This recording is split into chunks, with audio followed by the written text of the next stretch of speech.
Halo, selamat siang. Sambil menunggu yang lain, kita cek-cek suara dulu kali ya. Sudah masukkah suara saya? Kedengaran dengan jelas nggak nih dari sisi teman-teman? Selamat siang, sepertinya sudah terdengar ya. Buat teman-teman yang nanti baru masuk, mungkin boleh dicek apakah suara saya kedengaran dengan jelas atau enggak. Kalau misalnya tidak, boleh leave dulu terus join lagi gitu. Biasanya dengan seperti itu akan membuat permasalahannya teratasi. Jelas, oke, terima kasih. Saya melihat orang-orang yang udah standby banget nih dari jam 1 kurang gitu. Dan semakin bertambah yang hadir ya.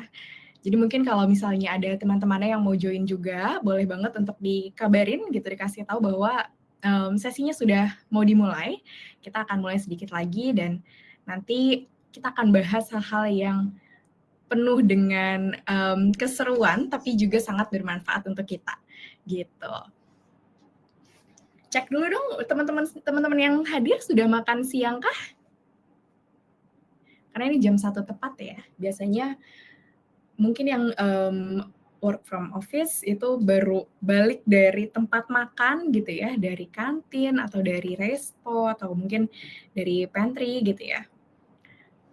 Jadi sangat dimaklumi kalau misalnya agak telat-telat dikit gitu. Tapi yang sudah hadir di sini saya harap sudah sempat makan siang semuanya ya. Atau mungkin mau yang sambil nonton webinarnya sambil makan siang boleh banget juga gitu. Jadi boleh tuh siapin makan siangnya mungkin atau minum gitu ya atau kopi, air putih dan lain sebagainya buat amunisi gitu ya menghadapi webinar hari ini.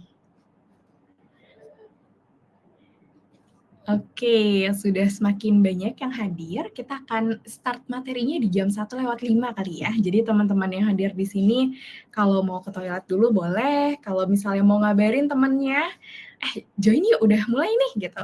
Itu juga silahkan atau misalnya ada hal-hal lain yang mau dirampungkan dulu sebelum jam 1:05, silahkan nih teman-teman.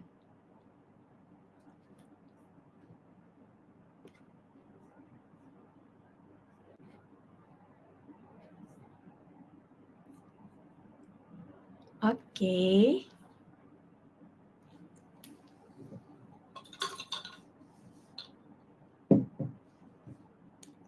Hari ini saya udah membekali diri dengan air mineral dan juga kopi. Karena tadi udah sempat makan siang. Teman-teman yang hadir di sini mudah-mudahan juga udah sempat makan siang ya. Sharing dong makan siangnya apa? Saya tadi makan gado-gado dan nasi. Yang lain mungkin ada yang makan gado-gado juga kah?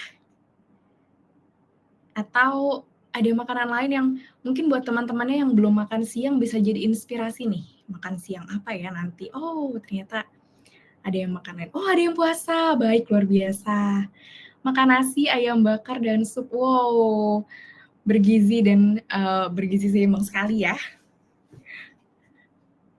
Makan soto ayam, aduh seger ya soto ayam, apalagi sambelnya banyak dan pakai jeruk nipis banyak tuh kalau saya sukanya. Wah itu mantap banget. Yang lain makan apa nih? Atau jangan-jangan belum sempat makan? Semoga enggak ya, semoga udah makan semuanya nih. Makan soto ayam, nasi, ayam bakar, sup. Ada yang masih puasa karena masih bulan Syawal ya. Atau mungkin ada teman-teman yang juga puasa, bayar hutang dan lain sebagainya. Chat box-nya tidak bisa saling lihat. Harusnya sih bisa ya. Oke. Sudah di-set ke public. Terima kasih sudah mengingatkan. Iya, jadi jawaban-jawabannya tadi sempat tidak terlihat ya. Sekarang sudah di-set untuk bisa kelihatan oleh publik. Oke, ada yang mau sharing lagi makan siangnya apa? Biar bisa jadi inspirasi untuk yang belum makan siang atau buat inspirasi makan malam nanti. Boleh banget nih. Nah, karena sudah jam 1:05, bisa kita mulai aja. Hari ini kita akan membahas sesuatu yang kayaknya jadi sesuatu yang sebenarnya penting, tapi kadang-kadang jadi tantangan bersama nih, gitu. Kita akan bahas tentang seni membangun relasi. Bagaimana membangun koneksi yang lebih kuat, gitu. Nah, sebelum kita mulai, ada beberapa aturan yang bisa teman-teman perhatikan terlebih dahulu. Yang pertama, pastikan bahwa teman-teman menggunakan browser yang mendukung nih, gitu. Baik itu Chrome, Firefox, Safari, atau juga yang lainnya. Kemudian pastikan juga bahwa koneksi internetnya stabil, gitu. Jadi kalau nanti ada koneksi yang kurang stabil dan mungkin akan nge-freeze gitu ya videonya atau lain sebagainya, tadi bisa coba cari tempat yang lebih stabil sinyalnya atau coba keluar dulu kemudian join lagi gitu. Kemudian bisa refresh juga browsernya kalau misalnya ada kendala teknis, jadi dicoba dulu aja. Tapi kalau masalahnya terus berlanjut, teman-teman bisa tag ke Naluri Events, nanti akan dibantu tentang kendala teknis yang terjadi. Tentang apa nih kendala teknisnya boleh disampaikan. Ada admin yang standby untuk membantu teman-teman di sini. Kemudian boleh banget untuk saling sharing pendapat gitu ya. Kalau ada pertanyaan boleh dituliskan aja, nanti kita bahas bersama-sama, kita diskusikan bareng-bareng. Kalau misalnya saya mau tanya nih Mbak, tapi malu gitu ya, kurang nyaman kalau misalnya terbaca oleh yang lain gitu. Boleh silakan tulis saja pertanyaannya, kemudian kliknya send private message. Jadi yang akan baca adalah saya, dan nanti saya tidak akan menyebutkan nama teman-teman gitu. Nah, buat teman-teman yang butuh materinya, nanti akan dibagikan gitu ya di akhir sesi, jadi bisa teman-teman download materinya dalam bentuk PDF gitu. Dan di akhir sesi nanti akan ada feedback gitu ya, lembar feedback, nanti akan terpop up biasanya di pojok kiri bawah, nanti teman-teman bisa klik aja, kemudian nanti boleh sekali untuk memberikan feedback atas sesi ini di dalam formnya tersebut gitu. Nah, kalau ada teman-teman yang mungkin familiar dengan saya, pasti banyak yang belum familiar dengan saya. Jadi izinkan saya memperkenalkan diri, nama saya Zara Dwi Monika, boleh dipanggil Mbak Zara. Saya psikolog klinis dewasa yang aktif berpraktek di Naluri. Saya lulusan dari Universitas Indonesia, mungkin ada yang satu alumni. Kemudian dalam berpraktek pengalaman dan ketertarikan isu-isu yang saya hadapi biasanya berkaitan dengan burnout, kemudian relasi intra dan interpersonal gitu ya, kemudian juga kepribadian dan psikopatologi. Jadi hari ini kita akan bahas satu ranah yang saya sangat sukai, yaitu tentang relasi gitu ya, dan mudah-mudahan bahasan hari ini akan banyak memberikan manfaat buat teman-teman semua nih. Nah, sebelum kita mulai, saya pengen tahu nih, kalau misalnya teman-teman mendengar kata networking, apa sih yang langsung terlintas gitu di kepalanya teman-teman? Di pikiran teman-teman tuh apa? Boleh ditulis ya di chat. Apa yang terlintas di benak teman-teman kalau misalnya mendengar kata networking?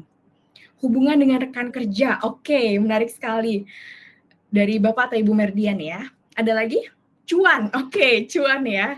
Networking tuh cuan gitu, wah menarik banget. Relasi yang luas, orang dalam, iya ya. Kerjanya ini ya, kadang-kadang kalau kita sering dengar ini dapat kerja dari networking-nya gitu ya, orang dalamnya gitu ya. Oke, ada juga peluang, komunikasi, oke. Ada lagi? Apa lagi yang teman-teman pikirkan ketika mendengar kata networking? Menarik ya, beragam sekali nih. Ada yang peluang, ada yang komunikasi, relasi, orang dalam gitu ya. Cuan tadi, kemudian hubungan dengan rekan kerja. Apalagi nih yang kira-kira terlintas di kepalanya teman-teman? Koneksi. Oke. Beragam banget ya ternyata. Dari satu kata networking ternyata bisa dipersepsikan berbeda-beda sekali antar satu sama lain gitu. Saya pribadi kalau misalnya dengar kata networking, yang terlintas di kepala saya pertama kali adalah susah gitu. Karena kayaknya aduh buat saya tuh kayak ini challenging banget nih networking ini gitu. Makanya saya perdalam bagaimana sih caranya supaya networking ini bisa lebih terasa mudah gitu ya dan bisa tadi ya mungkin membuka peluang, menjalin relasi dan akhirnya bisa menghasilkan cuan gitu ya. Atau misalnya memiliki hubungan yang baik dengan rekan kerja atau siapapun gitu. Nah, kita hari ini akan bahas bareng-bareng tentang si koneksi ini, tentang si networking ini. Ini topik bahasan kita. Oke. Oke, ini topik bahasan kita adalah, yang pertama adalah pentingnya membangun koneksi itu sendiri. Kemudian bagaimana kita menghadapi tantangan, lalu bagaimana sih gaya membangun koneksi itu, dan juga strategi membangun koneksi. Nah, di akhir saya akan kasih tips-tips juga untuk membangun koneksi ini dengan lebih kuat seperti apa. Oke, pertama adalah pentingnya membangun koneksi. Kenapa sih koneksi itu penting? Kayaknya tadi setelah teman-teman menuliskan namanya, gitu, menuliskan apa yang terlintas di kepala teman-teman, ada beberapa yang akhirnya menjawab sebenarnya itu adalah alasan kenapa koneksi itu penting gitu ya. Ada yang bisa dapat cuan dari sana, ada yang bisa dapat peluang dari situ. Kemudian bisnis gitu ya, dapat koneksi, bisa dapat orang dalam gitu ya, dan lain-lain sebagainya, dan mungkin dapat pekerjaan tertentu gitu ya. Jadi membangun koneksi itu penting karena dia akan membuka peluang nih buat kita teman-teman. Baik itu dalam bentuk pekerjaan ataupun kolaborasi gitu ya, ataupun mungkin kita bisa ketemu peluang-peluang lainnya, ide-ide lainnya, atau bahkan justru hubungan gitu ya. Bisa jadi membangun koneksi itu juga membangun relasi. Barangkali di usia kita yang mungkin 30-an, 40-an, 50-an gitu ya, biasanya kan teman-temannya sudah terbatas ya. Kayaknya saya dekat dengan beberapa orang aja deh Mbak gitu di dalam hidup saya, persahabatan saya cuma dengan orang-orang ini. Tapi ketika kita membangun koneksi, bisa jadi itu adalah hubungan awal dari persahabatan yang baru gitu. Siapa tahu bisa mulai dari, oh sama-sama suka mancing, oh sama-sama suka baca komik meskipun usianya sudah tidak lagi muda gitu ya. Dengan kesamaan-kesamaan gitu kita bisa menemukan hal-hal yang menyenangkan yang bisa dikerjakan bersama-sama mungkin, dan itu akhirnya membangun relasi yang bisa jadi dalam, bisa jadi juga penuh dengan kepercayaan, dan akhirnya menjadi hubungan baru yang memuaskan buat kita. Dan dengan membangun koneksi itu sendiri, kita juga bisa mengembangkan diri. Kenapa? Karena kita ketemu sama orang yang kemungkinan besar punya perspektif yang berbeda dengan kita, punya pengalaman yang juga bisa jadi berbeda dengan kita. Sehingga kita punya pandangan-pandangan baru, kita bisa mendengar dan mempelajari hal-hal baru dari orang tersebut. Jadi ada pengembangan diri nih di sana, gitu. Nah, tapi saya juga paham bahwa ketika membangun koneksi tersebut, terlepas dari banyaknya benefitnya tadi, ada tantangan-tantangannya nih. Nah, saya pengen tahu, di sini sudah ada poll-nya. Kalau dari teman-teman sendiri, tantangan paling besarnya itu apa sih ketika membangun koneksi? Oke. Di sini ada beberapa pilihan yang biasanya jadi isu utama gitu ya. Yang pertama adalah saya bukan orang ekstrovert Mbak, jadi agak susah nih buat bangun koneksi gitu. Atau saya kurang pede untuk bisa memulai pembicaraan dengan orang lain misalnya, atau ikut sesuatu gitu ya. Yang nggak kalah sulit juga, khawatir dianggap SKSD gitu. Buat yang mungkin tidak familiar dengan kata SKSD gitu ya, SKSD itu adalah sok kenal sok dekat gitu. Jadi khawatir kalau misalnya saya sok kenal sok dekat, nanti kayak dianggap ih apaan sih gitu. Kemudian bisa juga karena, aduh kayaknya saya mau ngajak ngobrol, tapi saya bingung nih ngobrolin apa, kekurangan bahan obrolan gitu. Kira-kira teman-teman yang mana? Coba diamati, direfleksikan, selama ini yang jadi tantangan terbesarnya saya itu apa ya kira-kira dalam membangun koneksi? Oke, sejauh ini jawaban terbanyak, oke.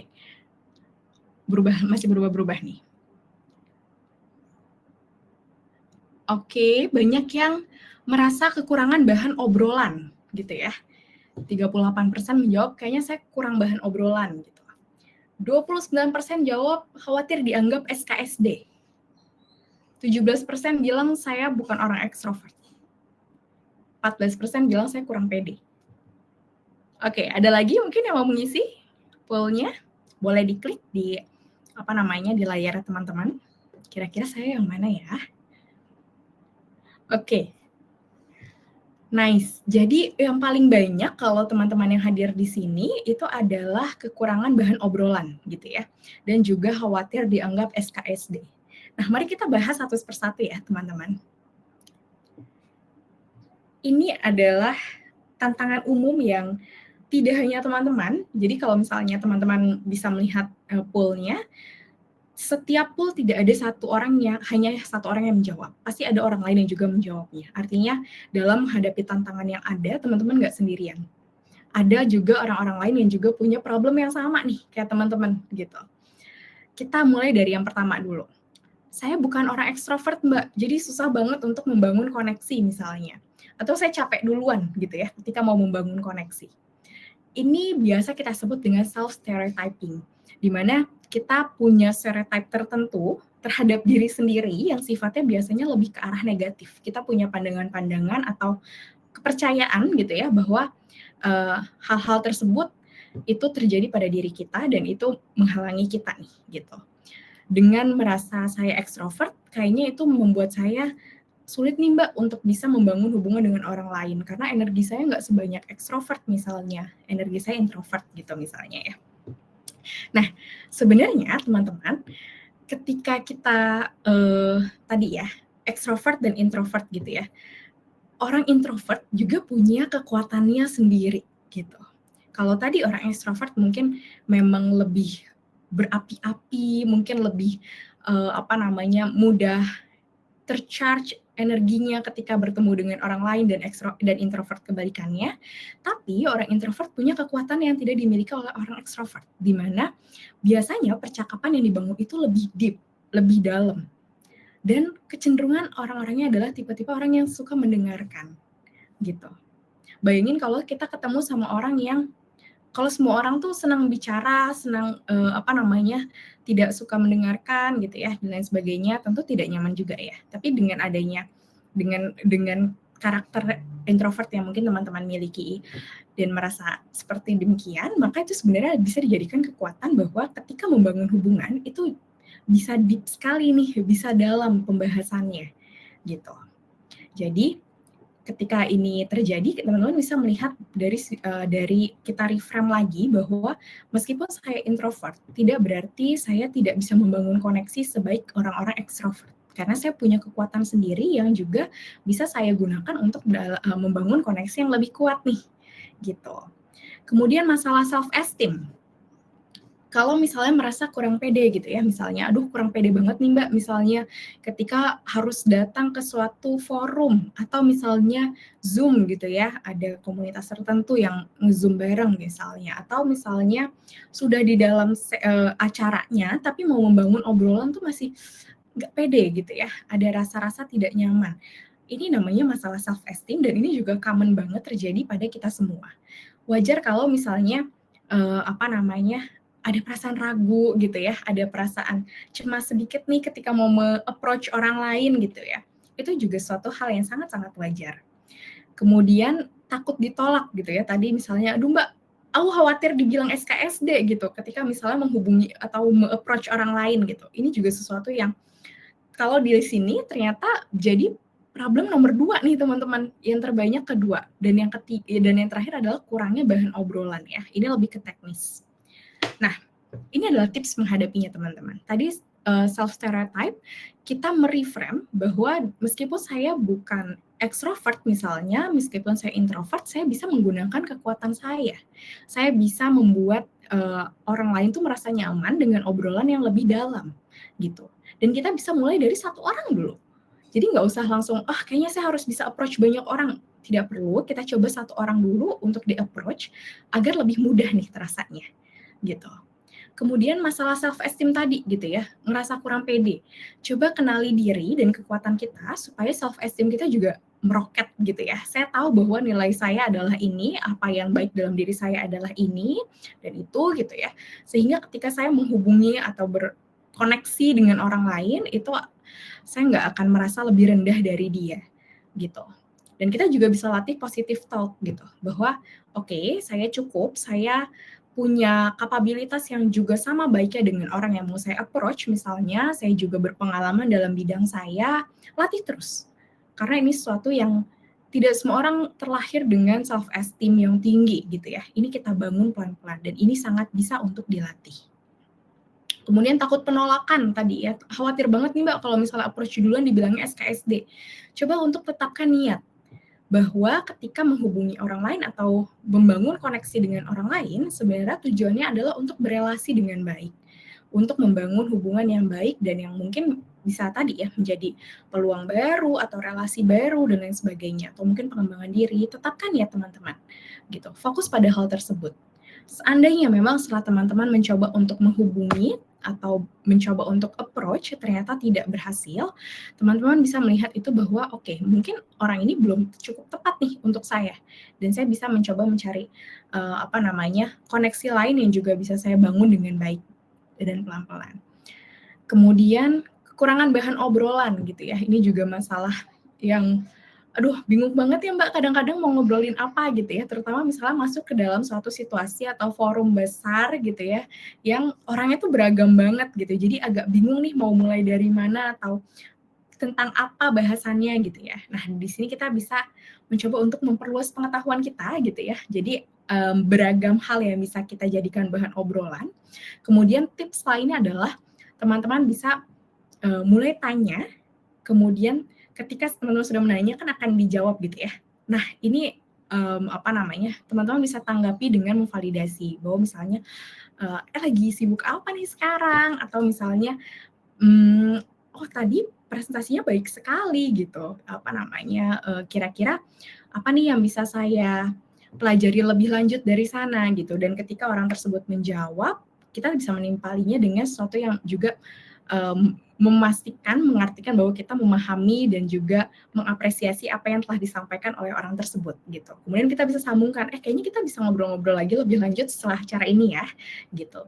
Jadi tanya, tanggapi, dan sambungkan ini bisa menjadi tips buat teman-teman untuk membuat obrolan itu lebih panjang, dan juga sifatnya teman-teman bisa lebih belajar dari orang tersebut gitu ya. Jadi kita menempatkan diri pada sebagai pembelajar nih di situ, gitu. Nah, networking itu sendiri cukup beragam. Ada networking yang sifatnya strategis, di mana teman-teman bisa mengembangkan diri, bisnis, dan karir di sana. Ada yang sifatnya pribadi, misalnya teman-teman ikut komunitas komunitas ibu baru gitu ya, komunitas komunitas untuk ibu yang baru melahirkan gitu. Ini untuk networking juga, tapi yang sifatnya bisa mendapatkan relasi personal dan juga dukungan atas situasi yang sedang dihadapi. Kemudian networking daring gitu ya, daring ini maksudnya online, di mana sekarang kan banyak sekali ya kesempatan untuk bernetworking secara online gitu ya. Kita bisa berkoneksi dengan orang-orang dengan profesi yang sama di berbagai negara, tidak hanya di Indonesia gitu ya. Atau misalnya kita bisa belajar dari orang dari negara lain dan seterusnya gitu.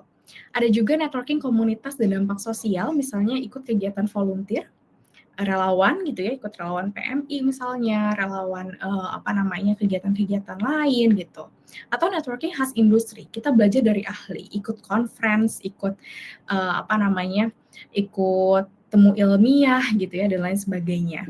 Nah, ini bisa teman-teman pahami dan kemudian teman-teman refleksikan di dalam diri, dalam kondisi saya sekarang sebenarnya saya paling butuh networking yang mana ya, gitu. Karena setiap orang punya kebutuhan yang berbeda-beda nih teman-teman. Ada yang rasa-rasanya Mbak, saya kayaknya lagi butuh networking untuk yang sifatnya lebih ke bisnis gitu. Maka coba cari networking yang strategis tadi gitu ya. Mungkin ikut HR forum atau misalnya forum-forum yang memang ada di bidang yang sama dengan teman-teman. Kemudian mungkin yang merasa bahwa, aduh Mbak, saya lagi menghadapi tantangan hidup yang kayaknya saya butuh dukungan dan rasa-rasanya orang di sekitar saya yang sudah terkoneksi dengan saya belum bisa cukup memberikan dukungan itu, maka teman-teman boleh sekali untuk membangun networking ini di area lain gitu ya, dengan ikut komunitas-komunitas lain gitu. Kemudian misalnya teman-teman, aduh kayaknya saya udah oke semua kecuali komunitas ini Mbak, atau dampak sosial gitu. Boleh sekali untuk mengikuti kegiatan volunteer di komunitas tertentu misalnya, atau di organisasi tertentu gitu. Kan lumayan ini ya, informasi-informasi seperti ini sekarang sangat banyak di internet, teman-teman bisa cari untuk yang kira-kira sesuai dengan diri teman-teman dan bisa teman-teman ikuti nih gitu. Nah, tempat membangun koneksi, kalau kita lihat layernya teman-teman, sebenarnya koneksi yang paling kecil dari layer yang paling kecil itu kita bisa coba dari koneksi pribadi, baik itu dari keluarga, teman, kolega, teman sekolah, grup alumni universitas gitu ya. Jadi dari lingkungan terdekat kita dulu nih gitu. Bahkan mungkin momennya karena kita baru lebaran ya, teman-teman bisa berefleksi gitu ya untuk yang merayakan lebaran kemarin atau yang sempat berkumpul dengan keluarga besar gitu. Pada saat kumpul keluarga besar, sempat nggak sih ngobrol-ngobrol yang intens gitu ya, yang dalam juga dengan sepupu misalnya, atau dengan om dan tante gitu. Sebenarnya sepupu saya tuh kerjanya di mana sih? Sepupu saya itu bidang pekerjaannya seperti apa sih? Mengerjakan apa sih gitu. Kadang-kadang sebenarnya kita bisa memulai koneksi dari hal-hal tersebut nih teman-teman. Kadang kita cuma kenal sama sepupu aja gitu ya, main bareng dan lain sebagainya, tapi tidak benar-benar memahami pekerjaan dia, ranahnya itu seperti apa. Padahal mungkin ketika misalnya ada kesempatan untuk ngobrol lebih dalam, oh ternyata ada irisannya nih dari pekerjaan saya dengan pekerjaan dia, sehingga mungkin bisa jadi diskusi yang lebih menyenangkan, atau mungkin bisa menjadi diskusi yang lebih dalam dan juga membuka peluang tadi gitu ya. Kadang kita kenalnya, taunya hanya oke, si A profesinya hanya ini gitu ya, profesinya A atau profesinya B. Tapi bagaimana pekerjaannya sekarang, itu kadang-kadang kita nggak terlalu tahu tuh. Sehingga mulai dari bagian terdalam, terdekat dulu nih, keluarga atau mungkin teman dekat, kolega, itu bisa menjadi cara untuk membangun koneksi juga sebenarnya, gitu. Kemudian di luar tadi ya, keluarga, teman, kita juga bisa mencoba untuk kehadiran digital yang sifatnya lebih luas daripada lingkungan terdekat tadi. Baik itu dari platform sosial gitu ya, LinkedIn, kemudian Instagram, Facebook gitu, TikTok, YouTube. Berbagai media sosial ini bisa menjadi wadah juga untuk teman-teman membangun koneksi gitu. Mulai misalnya memberikan komentar di LinkedIn gitu ya, di postingannya orang lain, di postingannya teman-teman postingan yang juga tentang pekerjaan gitu ya. Atau misalnya teman-teman mulai men-DM gitu, memberikan DM, itu juga boleh banget, itu bisa banget untuk jadi wadah untuk membangun koneksi gitu. Atau dari Instagram misalnya. Sekarang kan Instagram kayaknya penggunanya sangat aktif ya. Jadi misalnya lagi bekerja terus sambil dokumentasikan di Insta Story misalnya, atau mungkin di WhatsApp Story gitu ya. Teman-teman boleh memulai dari komentar-komentar kecil aja gitu. Wow, luar biasa banget misalnya gitu dan lain sebagainya. Jadi ini bisa membuat percakapannya bergulir dan ini bisa menjadi jembatan untuk membangun koneksi yang lebih baik lagi tadi. Nah, yang terluarnya gitu ya, itu adalah conference, workshop, meet up, atau juga komunitas-komunitas tertentu gitu. Jadi teman-teman juga bisa membangun koneksi dari kegiatan-kegiatan profesional gitu. Belajar misalnya dari, oke ada conference tentang materi A gitu ya, yang sesuai dengan bidang saya dan atau saya minati, saya coba ikut deh gitu. Atau workshop, atau misalnya seperti ini nih, ikut webinar, kemudian bisa bertemu dengan teman-teman lain secara virtual gitu ya, bisa saling berpendapat, bertukar pendapat, bertanya dan lain sebagainya. Ini juga sebuah cara untuk membangun koneksi yang sebenarnya bisa sekali dijadikan strategi gitu ya untuk kenalan sama yang lain nih gitu. Nah, ini lebih ke teknis gitu ya. Mungkin teman-teman pernah mendengar elevator pitch, di mana kita berusaha untuk memperkenalkan diri kita dengan menarik gitu ya, dalam waktu kurang dari 60 detik gitu. Jadi ini sesuatu yang bisa teman-teman coba untuk buat sendiri di rumah gitu ya, atau di kantor. Kemudian teman-teman latih nih. Jadi ketika masuk ke dalam suatu setting profesional, misalnya tadi ikut conference gitu ya, atau misalnya ikut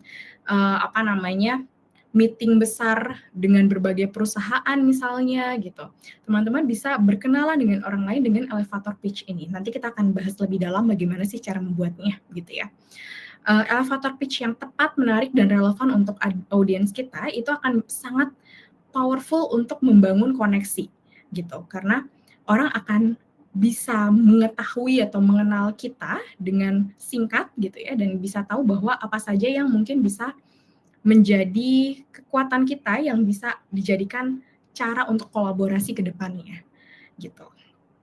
Yang kedua adalah common ground approach gitu. Ini sesuatu yang saya rasa teman-teman juga banyak yang sudah menerapkan gitu ya. Istilah kerennya adalah common ground approach, di mana kita berusaha membangun percakapan dengan pendekatan dengan hal yang sama nih, gitu. Misalnya sama-sama datang nih ke sebuah forum gitu ya. Oh kayaknya orang tersebut sama nih dengan saya, sama-sama misalnya saya dan dia sama-sama HR gitu ya. Kita bisa mulai dari obrolan yang sama. Saya sama, saya juga HR gitu ya. Kemudian bisa ngobrolnya lebih lanjut gitu. Atau misalnya ada teman-teman men-spot hal-hal yang menarik yang kayaknya juga punya kesamaan dengan diri teman-teman, ini bisa sekali menjadi bahan untuk obrolan yang lebih lanjut nih untuk membangun si koneksi tadi gitu. Kemudian jangan lupa juga untuk tunjukkan minat pada orang yang sedang berbicara dengan kita. Upayakan untuk mendengarkan dengan seksama, kemudian kontak mata gitu ya. Tidak main handphone gitu ya ketika sedang berbicara dengan orang lain gitu. Ini akan sangat memberikan impresi yang luar biasa kepada lawan bicara kita ketika kita berusaha menunjukkan minat kita pada orang lain gitu. Karena beda ya kalau misalnya ngobrol sama orangnya kayak sambil main handphone gitu ya. Dengan orang yang ketika kita bicara tuh mendengarkan, terlihat tertarik gitu ya, kemudian memberikan pertanyaan-pertanyaan lanjutan gitu, itu akan sangat terasa di kita. Dan kita tentu akan memilih untuk berbicara atau ngobrol dengan orang yang terlihat tertarik dengan kita dibanding yang kayaknya saya ngomong dari tadi dia melihatnya ke handphone terus deh Mbak.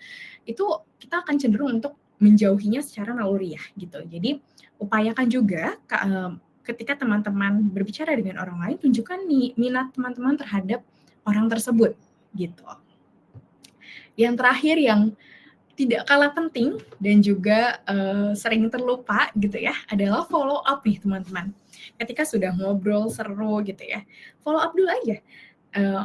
Boleh nggak saya follow LinkedIn kamu misalnya, terus kita connect lewat LinkedIn, atau boleh nggak saya follow Instagram kamu gitu ya, kalau misalnya ternyata percakapannya cukup intens dan kira-kira bisa lebih personal lagi gitu ya, dan lain sebagainya. Jadi kita bisa follow up dan tetap terhubung dengan orang lain sehingga percakapannya mudah-mudahan tidak terhenti pada satu situasi aja, tapi bisa juga berkelanjutan nih, gitu. Karena kita nggak pernah tahu ya kapan ternyata hubungan yang kita bangun ini ternyata berdampak kepada kita nih, gitu. Jadi membuat hubungannya tetap terhubung dengan baik, mempertahankan hubungannya dengan baik gitu ya, itu akan sangat bermanfaat, akan sangat memberikan kepuasan juga pada diri kita. Nah, ini elevator pitch yang tadi saya sampaikan. Buat sebuah perkenalan yang kurang dari 60 detik yang mencakup tentang siapa Anda, kemudian apa yang Anda lakukan atau nilai apa yang Anda miliki, kenapa itu penting, dan apa tindak lanjutnya. Misalnya, halo saya Zara, saya psikolog klinis, dan isu spesial yang saya tangani adalah tentang karyawan. Kemarin-kemarin saya habis bantu perusahaan yang karyawannya kurang produktif. Jadi kalau misalnya perusahaan Anda juga butuh, boleh ya kita ngobrol-ngobrol habis acara ini. Gitu. Ini sesuatu yang kalau spontan mungkin agak belibet ya Mbak ya gitu. Boleh untuk ditulis dulu aja teman-teman. Kita latihan dulu aja gitu. Di depan kaca misalnya, di dalam kamar, latihan dulu aja buat elevator pitch ini ketika teman-teman lagi senggang gitu ya. Kemudian dilatih berulang-ulang sehingga ketika momennya sudah ada di mana teman-teman butuh membangun koneksi tadi atau misalnya ingin membangun percakapan gitu ya. Teman-teman bisa mengeluarkan si elevator pitch ini gitu. Sehingga orang yang berhadapan dengan teman-teman itu bisa mengenali diri teman-teman, oke, dia Zara, dia psikolog. Dan isu spesialnya adalah tentang perusahaan dan karyawan gitu. Jadi kalau misalnya saya butuh tentang bagaimana membantu karyawan di perusahaan saya bisa hubungin si Zara nih, kayak gitu. Nah, ini yang bisa teman-teman coba lakukan juga gitu ya di rumah atau tadi ya misalnya di tempat personal yang teman-teman prefer. Latihan tentang si elevator pitch ini untuk bisa membuat teman-teman mempunyai perkenalan yang meaningful dalam waktu yang sangat singkat, kurang dari 60 detik gitu. Elevator pitch ini biasanya memang banyak digunakan dalam setting formal ya, teman-teman. Jadi kayak misalnya lagi kumpul dengan profesi yang sama misalnya gitu ya, di dalam suatu forum besar, di dalam suatu forum yang sifatnya tadi profesional gitu. Tapi kalau misalnya teman-teman berada dalam setting yang non profesional gitu ya, misalnya tadi ikut komunitas ibu baru gitu ya, ibu yang baru melahirkan misalnya, terus meet up gitu ya, kopi darat kalau misalnya istilah zaman saya dulu, kopi darat gitu ya, ketemu dengan anggotanya, maka teman-teman bisa gunakan si common ground yang tadi sempat di-mention juga. Bagaimana teman-teman bisa melakukan pendekatan dengan hal yang sama gitu. Iya saya juga baru lahiran, misalnya 2 bulan atau 3 bulan yang lalu. Aduh anak saya kayak gini, itu bisa menjadi suatu percakapan yang akhirnya menghasilkan obrolan yang bisa membangun koneksi dengan sangat baik gitu. Jadi teman-teman bisa pilih. Kalau dalam setting profesional, elevator pitch ini bisa menjadi cara yang sangat mumpuni gitu ya untuk bisa memperkenalkan diri teman-teman. Tapi kalau misalnya dalam setting non profesional, kayaknya common ground approach kayaknya saya lebih nyaman deh Mbak, silahkan gitu. Sebenarnya tidak ada sesuatu yang strict di dalam sini gitu ya. Semuanya disesuaikan dengan kondisinya teman-teman nih. Oke. Kemudian kita bahas juga tentang gaya membangun koneksi. Koneksi tadi berrelasi, berkoneksi, bernetworking itu bisa dilakukan secara luring dan daring. Luring ini artinya secara langsung gitu ya, offline. Dan ini kelebihannya adalah bisa membangun koneksi personal yang lebih kuat karena interaksinya tatap muka nih, gitu. Mungkin teman-teman yang di sini saya yakin sudah pernah merasakan berhubungan dengan orang secara langsung gitu ya, tatap muka dengan yang online doang, yang dari awal mungkin sampai detik ini ketemunya juga selalu online aja, itu pasti punya perbedaan yang signifikan gitu ya. Ketika berhadapan dengan orang yang secara langsung bertatap muka dengan kita, biasanya membangun kepercayaan ini akan lebih mudah karena orangnya ini hadir di depan kita, gitu. Sehingga ini bisa menjadi salah satu kekuatan gitu ya. Di sisi lain ketika berhadapan secara langsung dengan orang, maka bahasa nonverbal itu menjadi penting sekali teman-teman. Bagaimana teman-teman bergerak sedikit gitu ya. Kalau di sini kan teman-teman tidak bisa melihat misalnya kaki saya, apakah ternyata kaki saya lagi naik di atas meja gitu ya, atau kaki saya lagi gerak-gerak atau apa, teman-teman tidak bisa melihat itu. Tapi dengan koneksi secara langsung, dari ujung kepala sampai ujung kaki, kita bisa melihat orangnya tersebut gitu, sehingga bahasa tubuh menjadi sangat penting. Apakah misalnya ketika lagi berbicara orangnya itu menatap mata kita atau justru melihat handphone gitu ya. Atau misalnya ketika teman-teman membahas isu tertentu orangnya agak mundur terus terlihat tidak nyaman, itu juga bisa kita perhatikan secara langsung gitu. Atau bagaimana tona suara dalam percakapan itu juga berimpact gitu ya di dalam obrolan kita nih. Ketika misalnya obrolannya nadanya kok bahas yang ini kayak lemes ya kalau bahas yang ini, atau kalau bahas hal tertentu kok kayak berapi-api sekali ya, misalnya seperti itu. Itu bisa menjadi gesture-gesture yang akhirnya menjadi sesuatu yang penting ketika di dalam koneksi offline gitu ya, koneksi yang bertatap muka secara langsung. Nah, dengan bertatap muka secara langsung ini kita juga punya kesempatan untuk berelasi lebih dalam lagi nih gitu. Karena obrolan-obrolan yang yang mungkin sepintas-pintas aja ketika bertemu, tapi ternyata bisa menjadi obrolan yang jangka panjang gitu ya. Saya izin mengambil contoh dari rekan saya, teman saya, dia bertemu dengan seseorang ketika ada di dalam satu setting workshop gitu ya, namanya sama gitu. Namanya sama sehingga ketika lagi di absen, dua-duanya angkat tangan gitu.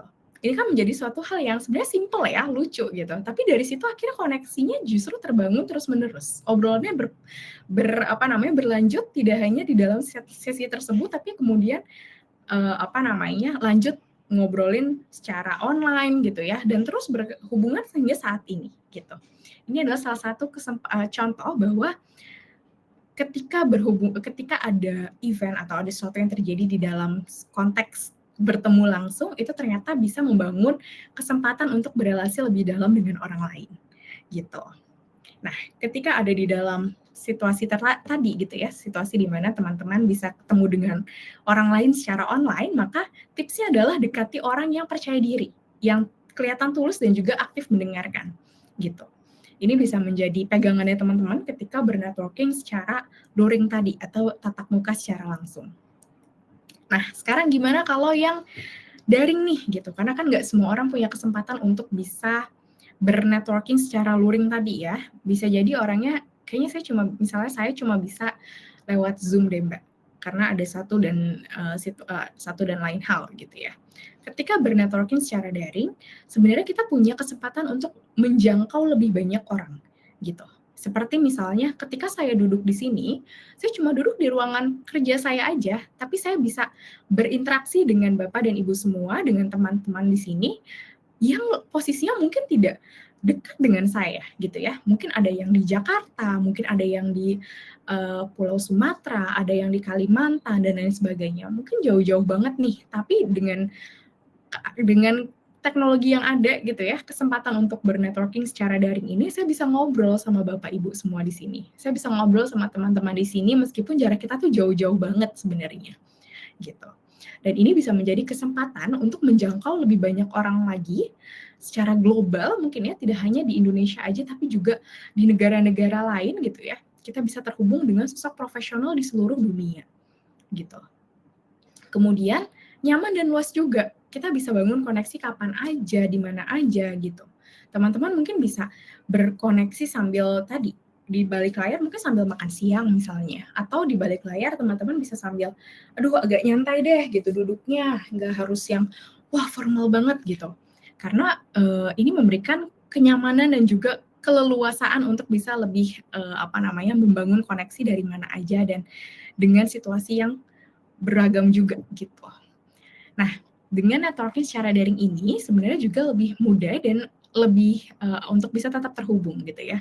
Kita diuntungkan dengan teknologi-teknologi yang sudah ada, di mana kalau dulu mungkin sebelum ada handphone, sebelum bisa chat gitu ya, sebelum ada media sosial, kita bisa mendengar kabar orang lain hanya ketika bertemu dengan orangnya secara langsung gitu ya, atau kirim surat misalnya. Tapi sebenarnya dengan teknologi yang sekarang, kita mudah sekali nih untuk bisa mengetahui bahwa, oh teman SMA saya sekarang kerjanya di sana, di perusahaan A misalnya. Oh teman kuliah saya ternyata sekarang membangun bisnis B, dan lain sebagainya. Kita bisa mengetahui hal-hal tersebut dengan lebih mudah sekarang, gitu. Jadi, kemungkinan kita untuk bisa terhubung juga bisa lebih besar gitu ya, ketika misalnya, oh teman saya bangun usaha baru terus dia update nih di media sosialnya. Saya bisa terhubung dari situ awalnya gitu, dengan misalnya memberikan komentar tertentu, kemudian mulai membangun percakapan dari sana dan lain sebagainya gitu. Jadi networking secara daring ini juga adalah sebuah kesempatan buat kita untuk bisa berelasi dengan orang-orang lain lebih luas jangkauannya, lebih mudah, dan ini juga bisa menjadi sesuatu cara gitu ya untuk kita bisa membangun koneksi-koneksi yang juga impactful nih.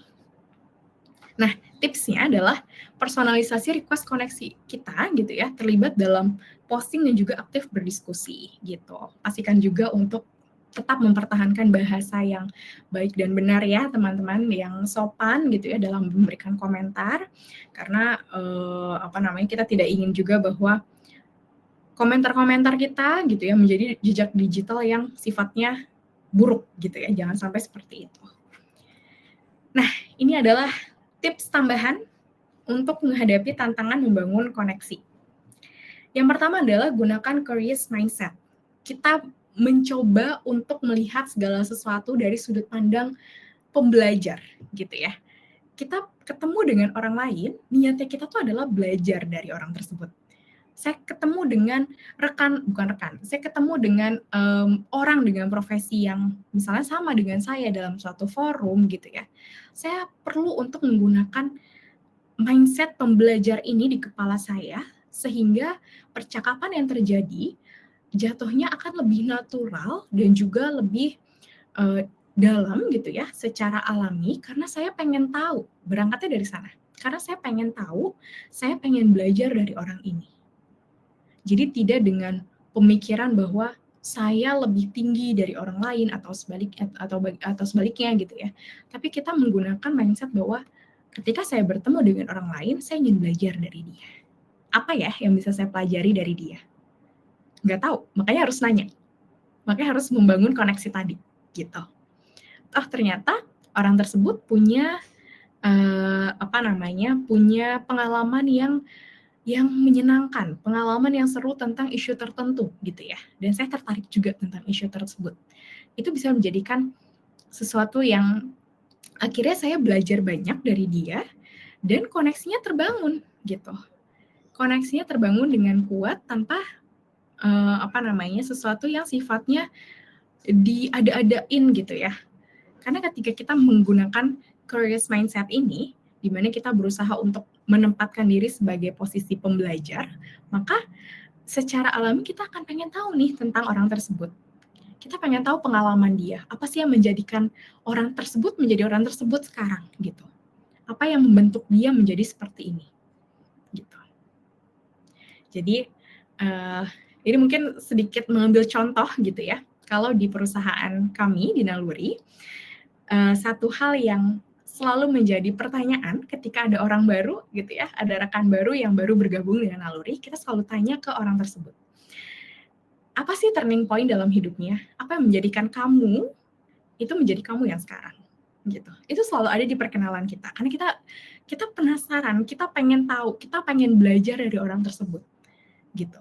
Dan teman-teman akan mendengar jawaban yang sangat beragam, yang sangat luar biasa, dan itu akan menjadi suatu pembelajaran yang juga akan nempel banget nih di kepala kita gitu. Oh ternyata orang tersebut seperti ini ya. Oh ternyata ada pengalaman seperti ini ya yang membentuk orang tersebut dan lain sebagainya. Dan ini akan menjadi pegangan kita juga ketika kita menghadapi isu yang sama. Terus kita langsung teringat nih, oh si A waktu itu pernah sharing yang seperti ini. Saya coba reach out dia deh, kayak gitu. Itu kan menjadi sesuatu koneksi lagi ya. Gitu. Jadi berada dalam situasi apapun, dimanapun, gunakanlah si curious mindset ini, di mana teman-teman berupaya menjadi pembelajar. Belajar dari orang lain, belajar dari lingkungan, belajar dari pengalamannya, dan lain sebagainya.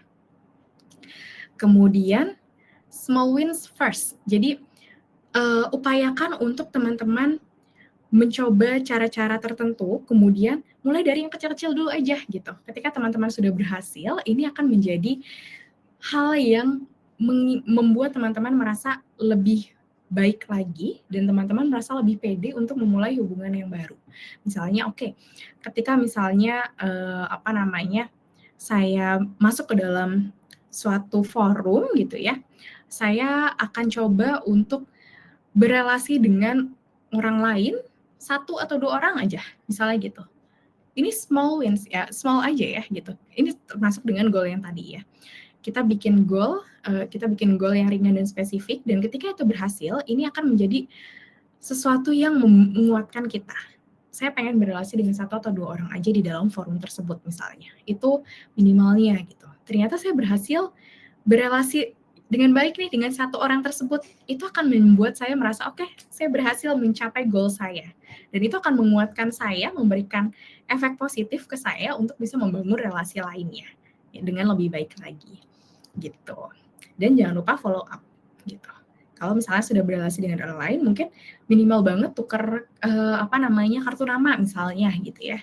Atau misalnya bisa lebih dalam dari itu, dari sekedar kartu nama, mungkin bisa tukar sosial media gitu ya, di LinkedIn misalnya, atau kalau tadi lebih personal lagi di Instagram atau sosial media lainnya.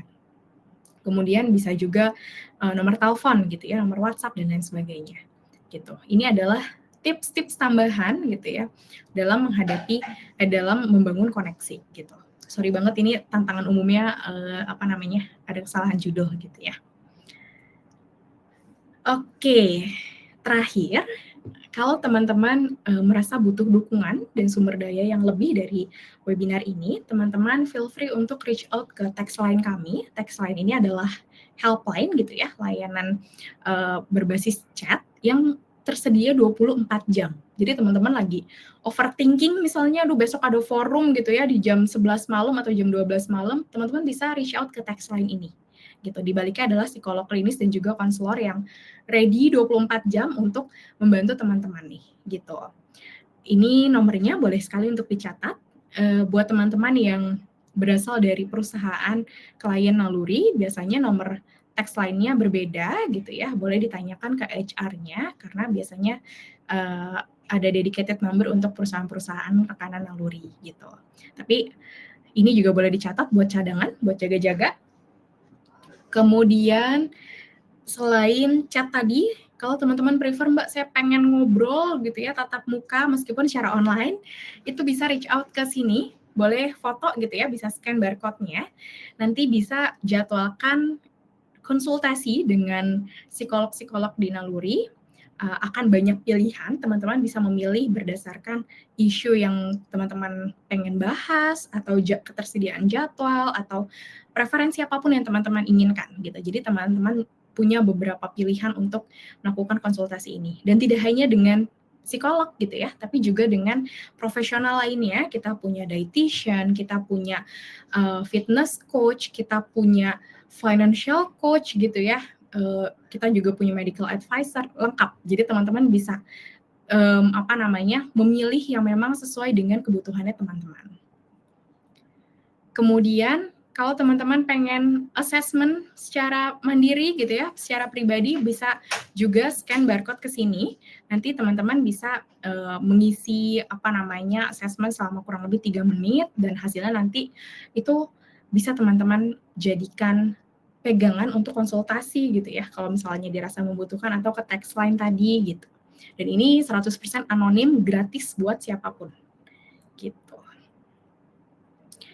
Nah, ini aplikasi dan website Naluri, kalau misalnya teman-teman terutama yang sudah punya, yang perusahaannya memang bekerja sama dengan Naluri, minta aja sponsor code-nya nih, gitu. Jadi teman-teman bisa masuk ke aplikasi, ke website Naluri, nanti di sana langsung dapat personal psychologist, personal dietitian, personal fitness coach, personal financial coach gitu ya, lengkap gitu. Jadi teman-teman tinggal masuk ke sana sudah dapat profesional yang siap mendampingi teman-teman untuk achieve goal yang teman-teman harapkan, gitu. Ini Instagram dan juga Facebook-nya Naluri. Kalau misalnya teman-teman nggak mau ketinggalan update-update dari kami, boleh banget untuk follow gitu ya. Instagram dan juga Facebook-nya Naluri. Oke, sekian dari saya. Terima kasih banyak. Kita masih punya waktu beberapa menit untuk sesi tanya jawab. Jadi teman-teman yang punya pertanyaan boleh banget untuk di-chat gitu ya. Kalau tadi pertanyaannya Mbak saya malu, misalnya nama saya tampil gitu ya. Boleh banget untuk dikirim send private. Jadi nanti yang masuk yang akan baca itu hanya saya aja dan saya nggak akan sebut nama teman-teman. Gitu. Oke, silahkan kalau ada yang punya pertanyaan. Nanti di akhir akan ada handout, jadi bisa teman-teman download nih.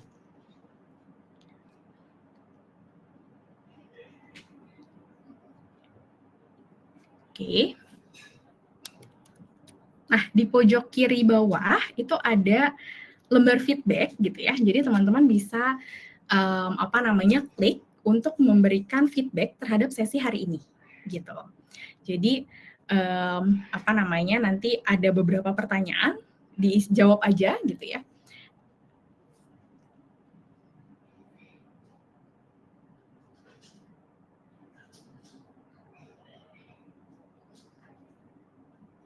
Oke, ada pertanyaan di sini.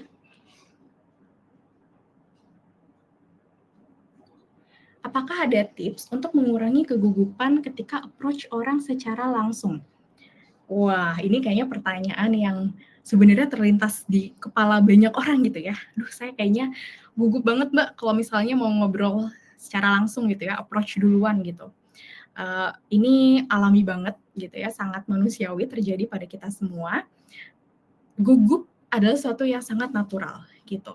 Jadi bagaimana kita mensiasatinya ini yang mungkin bisa menjadi pegangannya teman-teman ya. Ketika gugup, upayakan untuk ambil jeda dulu gitu ya. Ambil jeda dulu, tarik nafas, kemudian pikirkan hal yang bisa menenangkan diri dan ketika misalnya kita merasa bahwa oke, saya kayaknya sudah lebih kalem nih Mbak, sudah tidak segugup tadi gitu ya, setelah tarik nafas, kemudian buang nafas dengan teratur gitu. Kita coba untuk approach orang tersebut gitu ya. Kita coba untuk mendekati orang yang memang sudah ingin kita reach out gitu ya, ingin kita approach, kemudian fokus pada tujuan koneksi kita gitu. Sebenarnya saya ingin approach orang tersebut untuk apa sih? Misalnya, oke, saya ingin belajar tentang suatu hal terhadap dengan dia, gitu. Jadi daripada kita berpikir, aduh saya kelihatan gugup nggak ya, saya kelihatan nggak ya lagi cemas gitu. Coba kita berfokus pada apa yang bisa saya pelajari dari orang tersebut, gitu. Ini akan sangat membantu kita untuk mengurangi kegugupan tersebut, gitu. Setelah tadi sudah menarik nafas dan mengambil jeda ya. Kemudian kalau ini sering terjadi, sebenarnya kita juga bisa untuk membuat skrip yang mana bisa kita pelajari di berbagai waktu ketika lagi kosong. Skripnya ini tadi misalnya berisi dengan elevator pitch tadi, atau misalnya bagaimana saya mau memperkenalkan diri pada orang lain gitu. Sehingga ini bisa menjadi kekuatan kita. Semakin sering latihan, biasanya kita makin merasa aman dan makin merasa saya bisa menghadapi situasi tersebut gitu. Jadi ini juga menjadi kunci. Kemudian ketika kita menghadapi atau approach orang tersebut, gunakan juga bahasa tubuh yang memang percaya diri gitu ya, yang terbuka.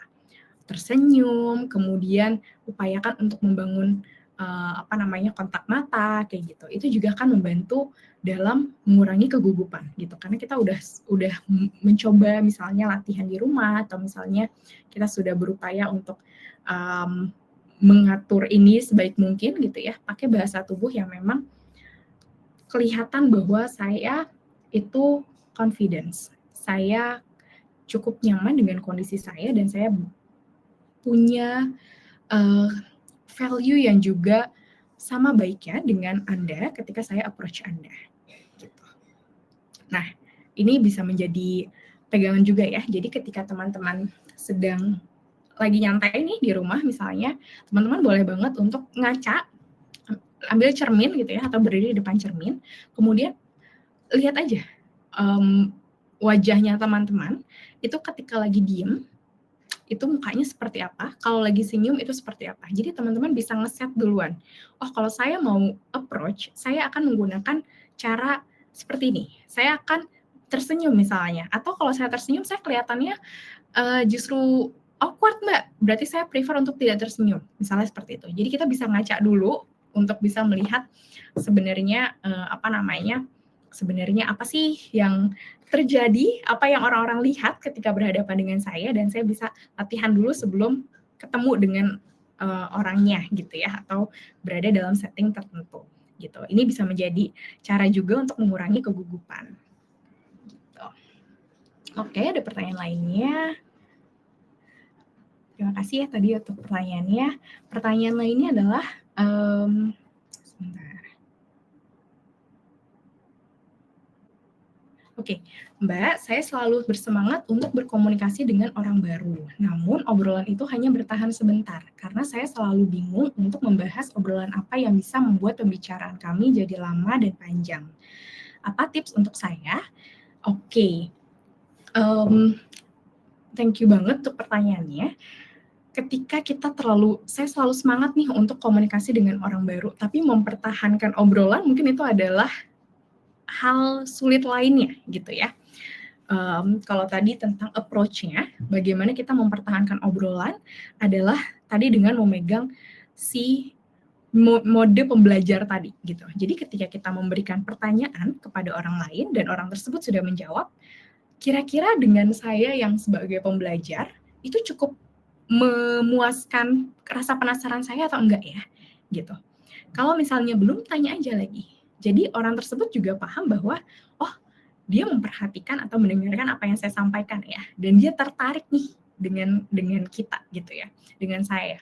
Karena orang itu sangat senang ketika ia merasa bahwa dirinya itu penting. Orang akan sangat senang ketika merasa bahwa dirinya didengarkan, dihargai.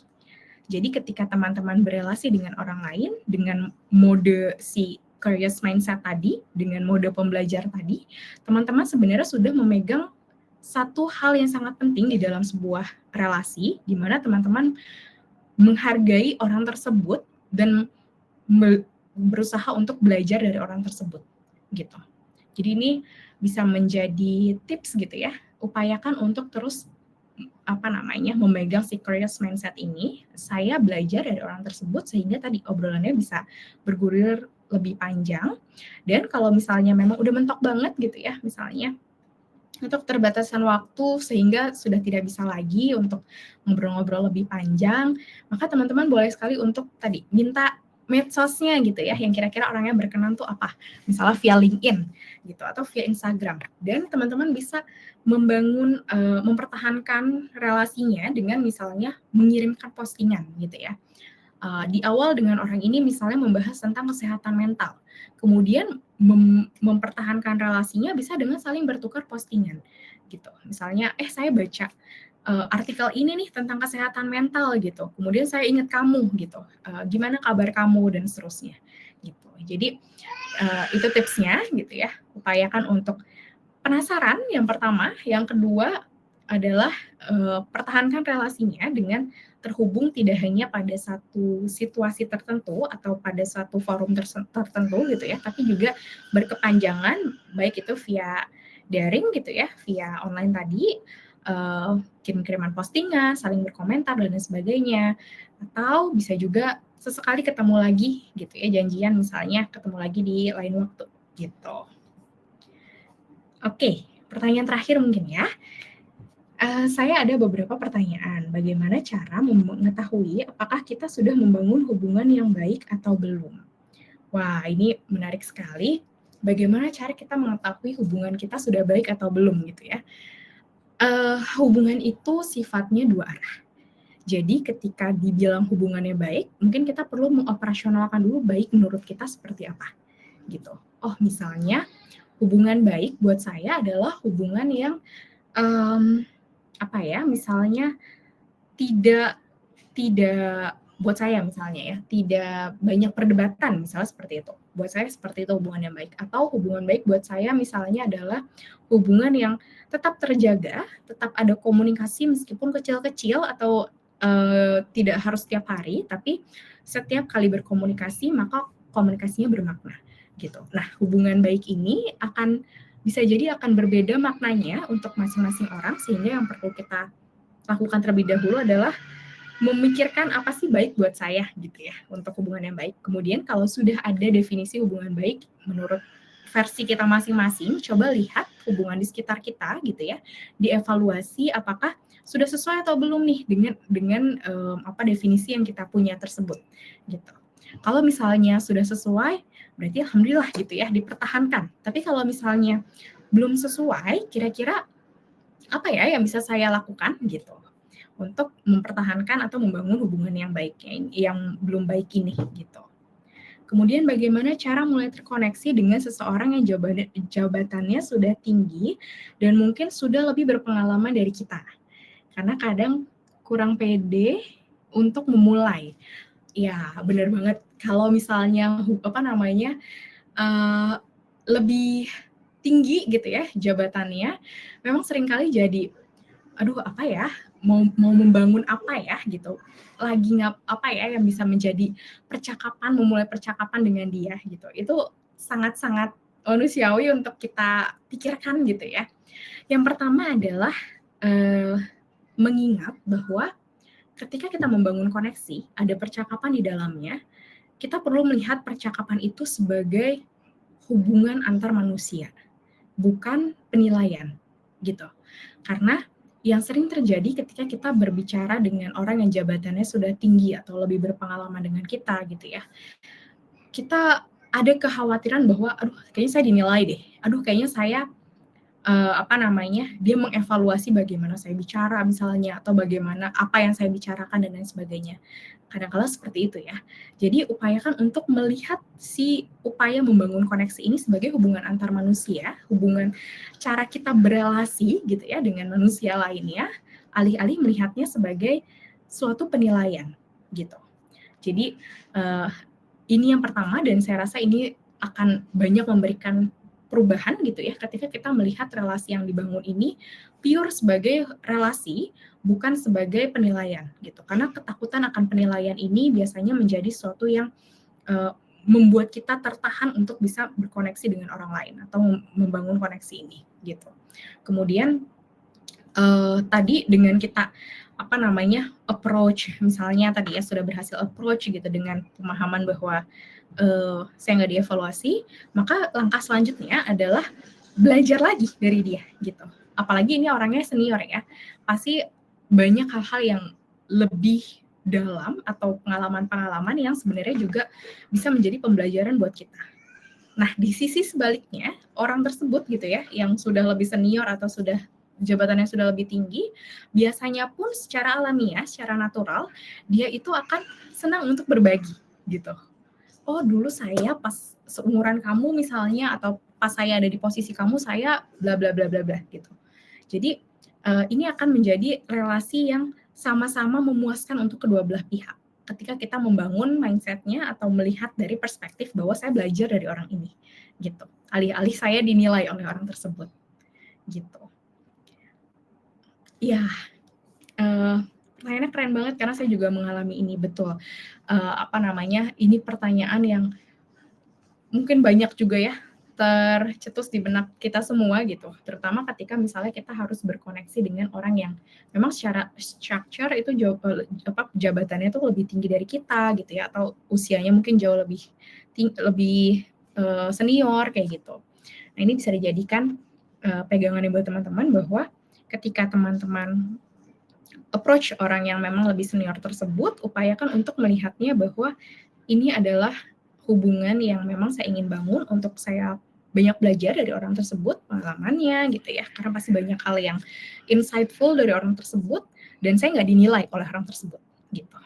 Kadang itu kita takut banget ya dinilai orang gitu ya, kadang kita merasa, aduh kalau saya kayak gini ntar orangnya melihat saya seperti apa ya, orangnya menilai saya gimana ya, gitu. Padahal kalau dibalik, ketika kita berrelasi dengan orang lain, kita biasanya juga nggak nilai orang tersebut spesifik banget kok, gitu. Kecuali orangnya memberikan impresi yang sangat berbeda gitu ya, yang akan nempel banget secara negatif, itu mungkin akan terjadi. Tapi jarang sekali kita benar-benar kayak, oh ini orang kok ngobrolnya nadanya seperti ini ya, oh ini orang kok kenapa begini ya, dan lain sebagainya gitu. Jadi lihat setiap relasinya itu sebagai suatu wadah untuk kita belajar, untuk kita membuka peluang, membuka relasi, dan juga mengembangkan diri gitu.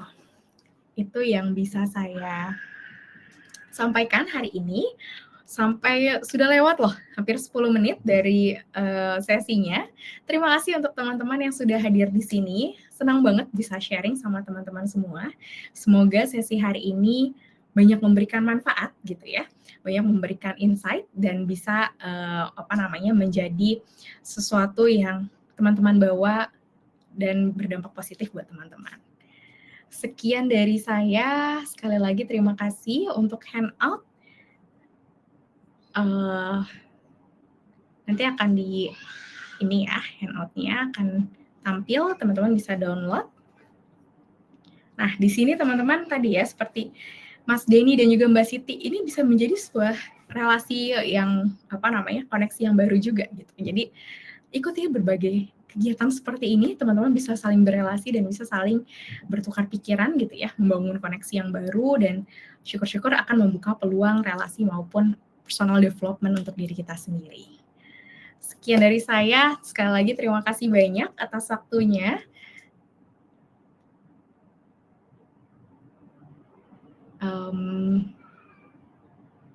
Jangan lupa untuk teman-teman bisa berikan feedback, dan nanti teman-teman bisa download handout-nya ya. Nah, di sini sudah keluar handout-nya, teman-teman silakan mendownload untuk yang membutuhkan, tinggal diklik aja, itu nanti akan terdownload dalam bentuk PDF. Begitu. Baik, terima kasih banyak. Kalau begitu saya tutup sesinya. Terima kasih sekali lagi. Selamat melanjutkan aktivitasnya masing-masing. Semoga hari ini menyenangkan gitu ya. Kayaknya minggu ini cukup pendek ya. Jadi di tengah kependekan minggu ini, semoga semua pekerjaan yang teman-teman sedang kerjakan, upayakan itu lancar-lancar semua ya. Saya tutup sekali lagi terima kasih banyak, selamat siang.